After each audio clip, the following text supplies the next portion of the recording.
Phone number নিয়ে যাওয়ার পরে তখন আমি বলছি যে কতদিনের মধ্যে ভাঙা পড়বে, তো বলছে মাসখানেকের মধ্যে। তো মাসখানেকের মধ্যে তো এদিকে আমাদের এদিকে এখনও আসেনি, হয়তো দিন 10 হলো। তো ওইদিকে পঞ্চম তলার দিকে অনেকটা ঘর খালি হয়ে গিয়েছে, অনেকটা খালি করেছে, আরও সব খালি করতে আছে। তো আমাদের এইদিকে ওই দিকটা সারা হবে, তারপরে এইদিকে নোটিশ পড়বে। তো আমি ভাবছি যে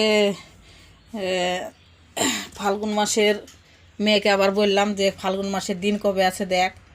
তো মেয়ে আবার পঞ্জিকা দেখলো, পঞ্জিকা দেখে বলছে যে মা, আমি বললাম যে ঘর যখন ভাঙায় পড়বে তো ওইদিকে জায়গা আছে, একটু ঘর ধরবো।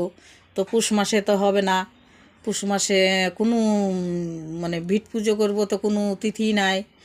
তো ঠাকুরের আমার কৃপা যাই হোক, ঠাকুর আমার এই পিডাব্লিউতে থাকবে না। তো সাইডে জায়গা কিনা আছে, ওইদিকে ঘর ধরবো ভাবছি।